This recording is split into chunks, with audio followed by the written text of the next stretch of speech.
Hello friends, अपने channel में हम आपका स्वागत करते हैं। आज बात करेंगे रोज़ प्लांट्स के बारे में। रोज़ के प्लांट्स में आप अगर अच्छी फ्लावरिंग चाहते हैं तो आपको कौन कौन से टिप्स अपनाने होंगे और कौन सा फर्टिलाइज़र डालना होगा जिससे आपके पौधे में हज़ारों फूल भर भर के आएंगे। लगातार पूरी सर्दियों में फूल भरे रहेंगे आपके रोज़ प्लांट्स में। फूलों की साइज़ भी बड़ी होगी, पत्तियाँ भी हेल्दी रहेंगी और पौधा भी जल्दी से ग्रोथ करेगा, चाहे नया पौधा लगाए हों या पुराना पौधा लगाए हों। तो आज पूरी वीडियो में हम यही बताएंगे कि किस तरीके से आप गुलाब में अपने बहुत अच्छी फ्लावरिंग पा सकते हैं।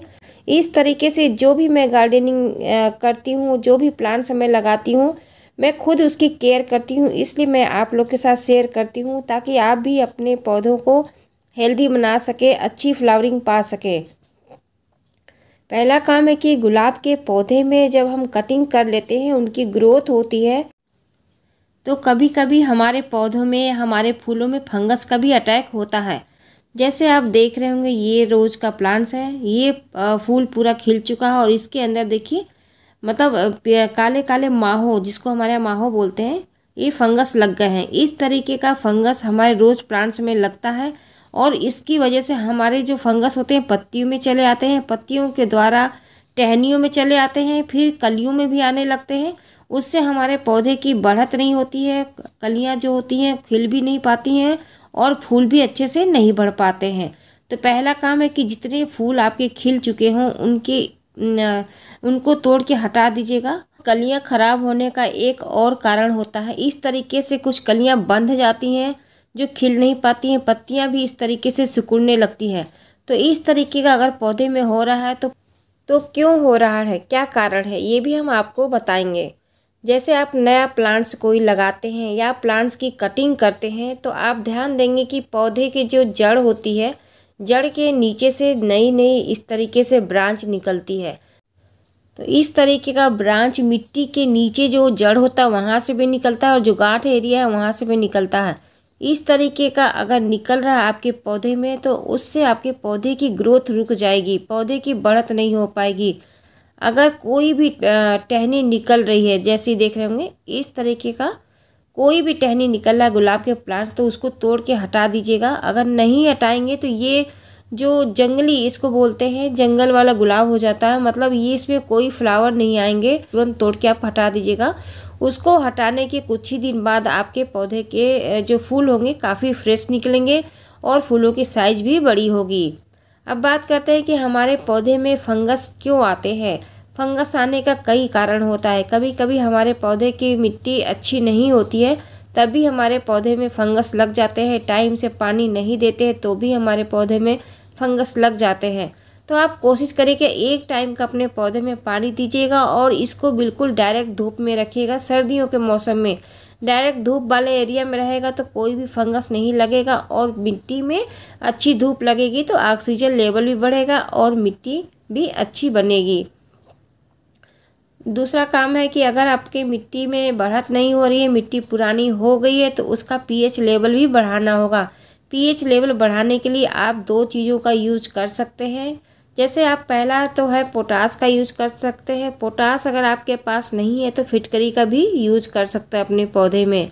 तो आज हम बताएंगे कि फिटकरी का यूज कैसे करना है अपने रोज़ प्लांट्स में। फिटकरी हमारे पौधे के मिट्टी का पीएच लेवल बढ़ाती है, उससे हमारी मिट्टी भुरभुरी होती है और बहुत अच्छी हो जाती है, जिससे हमारे पौधे के जो ब्रांच होती है ख़राब नहीं होती है और फूलों की साइज भी बड़ी होती है और पत्तियाँ भी काफ़ी हेल्दी हो जाती है।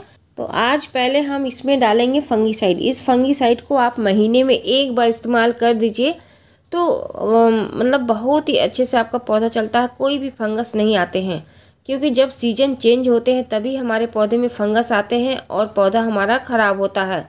तो इस तरीके का फंगस हटाने के लिए आपको 1 लीटर में 1 ढक्कन का आपको यूज़ करना है। उससे ही आपके पौधे के जो फंगस है, जितने भी इसमें पत्तियां खराब हो रही हैं या पत्तियों में वाइट फंगस लगे हुए हैं, फूलों में लगे हुए हैं, तो सब दूर हो जाएंगे। आपको 1 लीटर पानी लेना है, 1 लीटर पानी में 1 ढक्कन का इस्तेमाल कर देना है इस फंगीसाइड्स का। तो मैंने ये मार्केट से मंगाया है, ये है 100 ml का मैंने लिया है, 80 रुपये का मुझे मिला है। और ये 1 ढक्कन डालने के बाद इसका पानी का कलर चेंज हो जाएगा, वाइट हो जाएगा। बस आपको इसको स्प्रे मशीन में भर करके बस अपने सारे पौधे में छिड़काव कर देना है। कुछ ही दिन बाद देखेंगे कि आपके पौधे के जो पत्तियां हैं सीधी हो जाएंगी और जो फूल के कलियों में एकदम फंगस लगे हुए हैं वो भी दूर हो जाएंगे। पत्तियों में जो लगे हुए वाइट वाइट पाउडर जैसे वो भी सारे दूर हो जाएंगे। तो ये देख रहे हैं कैरेट करके इसका नाम है। मैं प्रचार नहीं कर रही हूँ क्योंकि ये जो फंगीसाइड है मेरे सारे प्लांट्स में बहुत अच्छे से काम करता है। जितने फ्लावर वाले प्लांट्स हैं जो मैं होममेड नहीं बना पाती हूँ तो मैं इसी का इस्तेमाल करती हूँ। उससे सारे फंगस दूर हो जाते हैं और हमारा पौधा काफ़ी हेल्दी हो जाता है। तो जब भी आप इसका फंगीसाइड बनाइएगा तो आप कोशिश करिएगा कि पूरे प्लांट्स में चारों तरफ अच्छे से स्प्रे करिएगा। मतलब फंगीसाइड पानी से आपको पूरे प्लांट्स को अच्छे से भिगा देना है ताकि कहीं की भी पत्तियां और कहीं भी कोई फूल छूटा ना रहे। इससे क्या होगा कि हमारे पौधे के जो फंगस है जड़ से ख़त्म हो जाएंगे और पौधा काफ़ी हेल्दी हो जाएगा। उससे पत्तियों में सिकुड़ेगा नहीं और फूल की कलियां भी ख़राब नहीं होंगी। अगर आप इस तरीके से मार्केट से कोई भी फंगीसाइड का इस्तेमाल अपने प्लांट्स में करते हैं तो कोशिश करिएगा कि शाम को करिएगा। सुबह में कभी भी इस टाइप के फंगीसाइड का इस्तेमाल नहीं करना चाहिए क्योंकि ये बहुत तेज़ होता है। इससे पौधे की पत्तियां खराब हो सकती हैं, फूल की कलियां भी खराब हो सकती हैं। तो जब भी आप इन फंगीसाइड का इस्तेमाल करिए अपने प्लांट्स में तो कोशिश करिएगा कि सूरज डूबने के बाद, मतलब हल्की धूप हो, शाम का समय हो, तभी आपको इसको आपको अपने प्लांट्स में इसका अप्लाई करना है। तब आपका प्लांट्स हेल्दी रहेगा। अब बात करते हैं कि मिट्टी की पीएच लेवल बढ़ाने के लिए हमको क्या करना चाहिए। अगर आपके पास कोई चीज़ नहीं है तो आप अपने मिट्टी का पीएच लेवल अपने घर के सामानों से भी बढ़ा सकते हैं। जैसे घर का निकला हुआ चाय का पत्ती भी अपने गुलाब के प्लांट्स में अगर डालते हैं तो मिट्टी काफ़ी भुरभुरी और ऊर्जावान होती है। मतलब भुरभुरी मिट्टी अच्छी होती है, उसमें धूप अच्छी लगती है तो उसमें ऑक्सीजन भी बहुत ज़्यादा मात्रा में जाता है।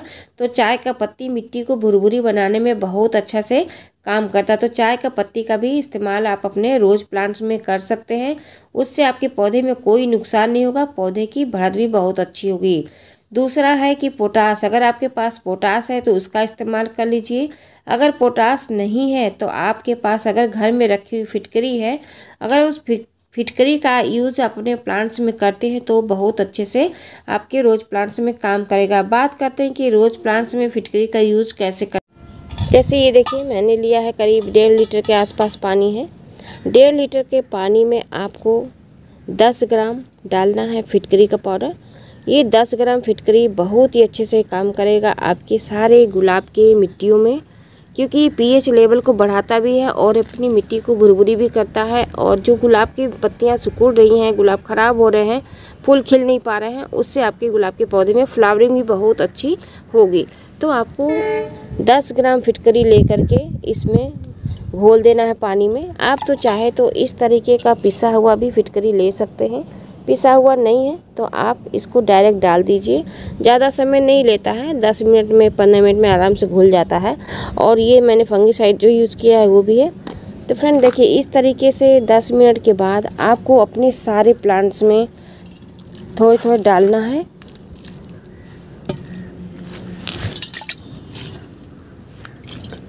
और डालने के बाद, गुलाब में डालने के बाद पौधे की गुड़ाई कर देना है दूसरे दिन।